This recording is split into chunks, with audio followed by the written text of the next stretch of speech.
All right, welcome to week 5.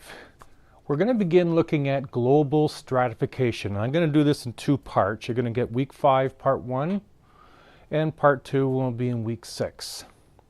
Now, global stratification is a really interesting topic. Now, a couple of things I want to make a very important point about. 1, keep your sociological imagination in the forefront of your mind. So that's really about stepping back away from your own opinion and looking at the information. Now, part of this is going to apply to your assignment, and so it's really about trying to let the data tell you what the facts are as opposed to what you believe.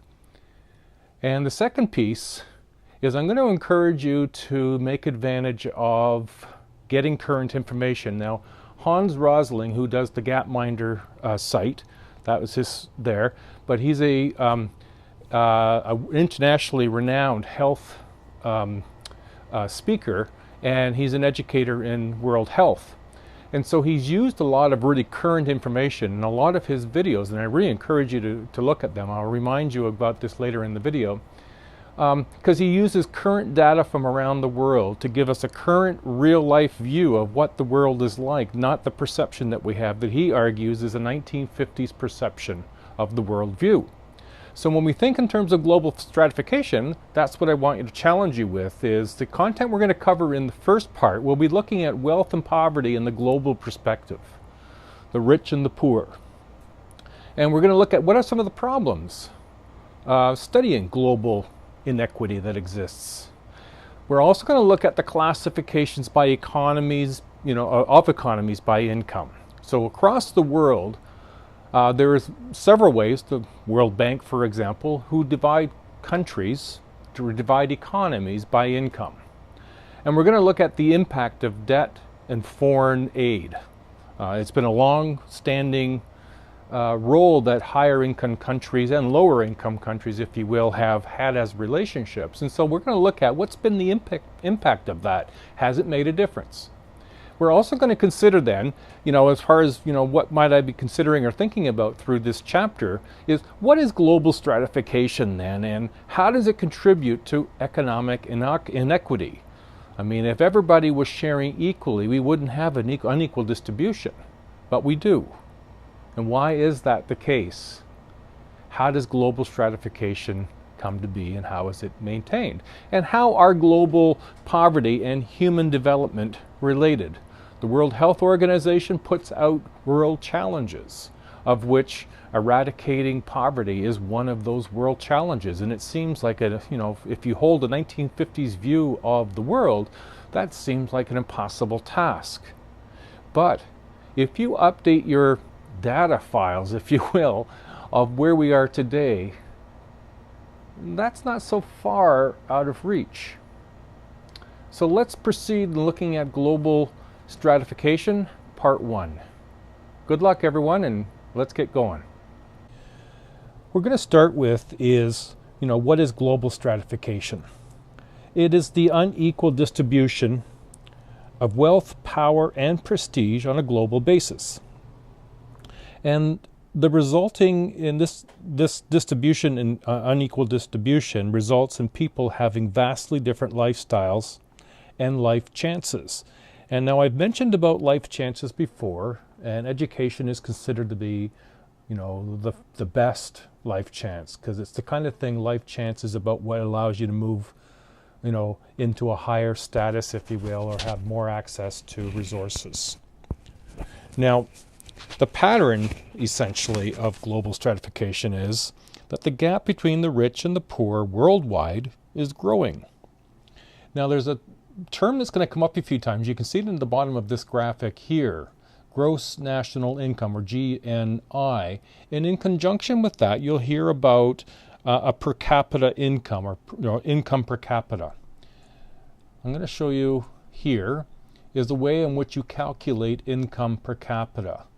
And so take a moment to review that. You can sort of see that there's the formula at the top, total income of individuals 15 and older in a specific geographic area. And you put that over the total population of that specific area. So by example, there's 5 people with 5 different incomes total together, 82,000 divided by the number of that population, 5, will give you what their income per capita is. Now, generally, we'll just divide things up into two columns. There's high-income countries. These are highly industrialized economies. They're technologically advanced, and they're largely based on administrative and service corporations and high levels of per capita income. So remember, a lot of people in a general area with a lot of money divided by that population would give their per capita. And so the higher the per capita, the more the richer, if you will, the stronger the economy is. Now, contrasting that with the lower income countries, these are countries that have undergone the transformation, the transformation from a more agrarian sort of lifestyle of managing gardens and animal husbandry, and moving to a more industrial economy, and often have lower incomes per capita. So, for example, in Brazil, less than 3% of the total national income is equivalent to the bottom 1/5 of the population. So that bottom 1/5, the bottom quintile, populations, when done demographically, are often divided into increments of 20%. So there's 20% to make them 100. The lowest quintile is the poorest. The highest quintile are the richest, and that's 5. And so in this case, the bottom quintile is essentially living off of 3% of the overall Brazilian national income. So another comparison of higher incomes to lower incomes and the implications. A child born in South Africa has a 7.2 chance of dying in the first year, compared to a child born in Sweden who has a 0.3 chance of dying in their first year of life. That same child in South Africa will go to school for 1 year, while the Swedish child will complete 11.4 years of education. And that same child will have a life expectancy of 50 years compared to the Swedish counterpart, who is expected to live till about 80. And so these differences in income translate into health, education, nutrition, family life. And so when we look at what some of the problems of inequity, it lies not just in poverty, but also in the excesses. So we need to we need a new value system calling on the rich to share with the poor and reduce consumption. So when we look in terms of defining global inequity, you can sort of look at things in terms of levels of a development approach. And the world is divided into basically developed countries and underdeveloped countries. When we think of developed countries, we consider high income and being industrialized. Underdeveloped countries, lower income, lower gross national income, and being non-industrialized essentially, although moving in a more industrialized direction. The theory here is if nations could increase their gross national income, then social and economic inequity would start to reduce. But there's a major problem, of course. Even though the developed nations increase spending to assist the underdeveloped, the gap of wealth continued to grow. The increase of populations in these nations, the problem then also becomes how was aid distributed. And so when we talk in terms of some of these issues of distribution and inequity, it also comes down to aid and how it's distributed. Now when we explore a little further and look at we're going to look at 4 types of economic economies, if you will. We're going to look at low income, middle income, upper middle income, and higher income. And you can see by the map here a certain amount of distribution. A lot of the higher income are in Eastern Europe and North America. And then you can see a lot of the other distributions going down to lower middle income as being a lot of Asia and parts of South America, and then the upper middle incomes and lower income groups. So these are distributions by the World Bank. They have a distribution looking at the different groups. We have low income. These are economies with a gross national income per capita of about $935 US or less per year. Now, half of the world's population in 49 nations, it's concentrated a lot in Asia, Africa, where places like Ethiopia, Afghanistan, Cambodia are key here. And one of the terms that you can find in your textbook is around, in these low-income economies, there's what's called global feminization of poverty. And this looks at the greater distribution of poverty with women. And you can see your definition in the textbook there. Now, if we look at middle-income economies, the gross national income or per capita between $936 and $3,705. So 1/3 of the world resides in about 95 nations in the middle income. Colombia, El Salvador, Honduras, a lot of the Latin American countries fall into this area. They still have many people here who are very poor, in spite of being in what you would consider a lower middle income society or economy.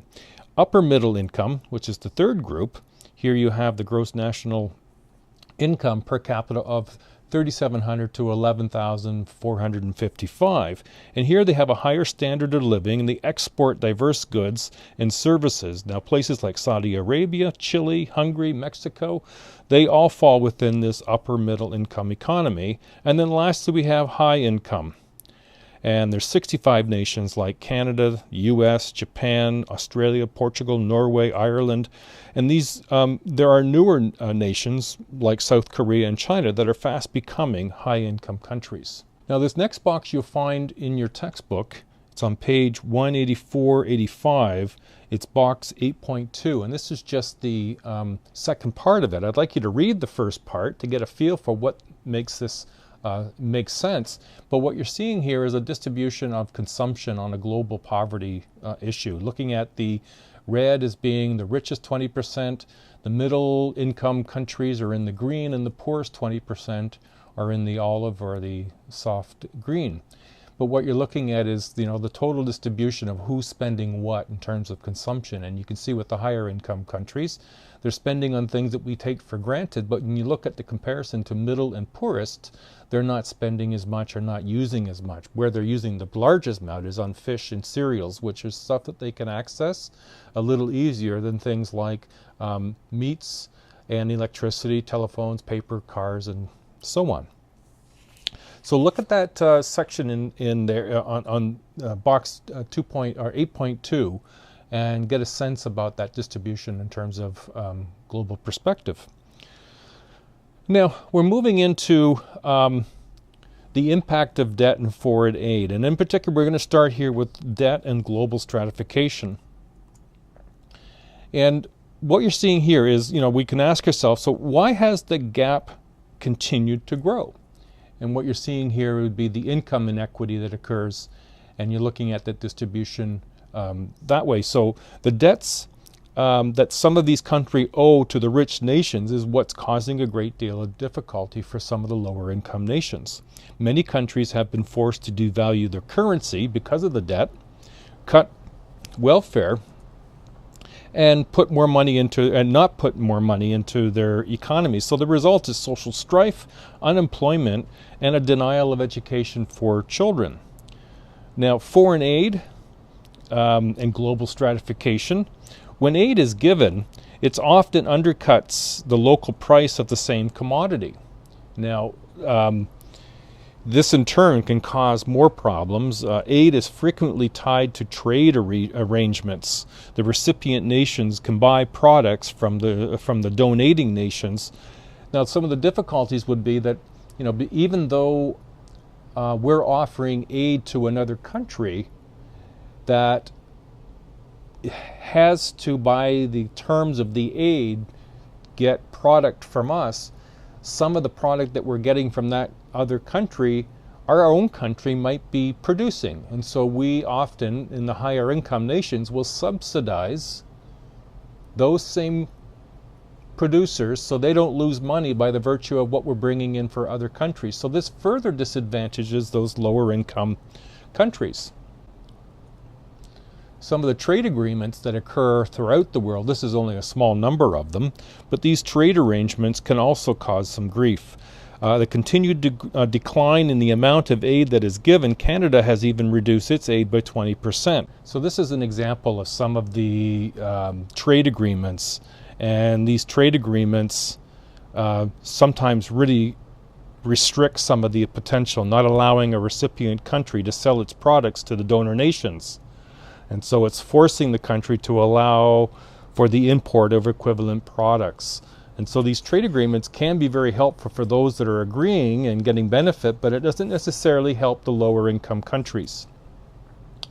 And so lastly, in this particular part, we'll just touch on briefly around foreign aid and stratification. And the United Nations have been very good at putting together what they call these Millennium Development Goals.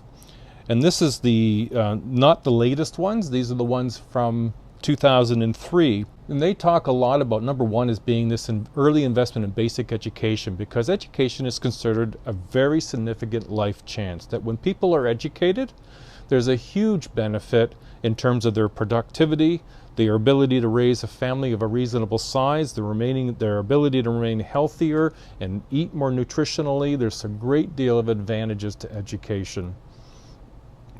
The increased productivity of small farmers, around trying to encourage the entrepreneurial spirit, if you will, among smaller countries and lower income countries. Improving infrastructure is adding things like reasonable sanitation, access to clean water, access to electrical appliances and lighting. To nurture entrepreneurial activity, there's lots of things that people can be doing in other countries to raise some money to increase their situation, and they want to see more support in that. Promoting democratic government and human rights. It's always been a very big part of what the United Nations Development Program does. And then lastly, around ensuring environmental sustainability, that in spite of doing all these really good and positive things to try to help people, we want to make sure that they're done in an environmentally sustainable manner. All right, so that's been part one. I hope that's been helpful. Take some time to go through your textbook and make additional notes, and watch the video that I posted as well for you regarding, or put on by Hans Rosling. It's a very good one and gives you a good overview. And we'll see you in next week's part 2. Bye now.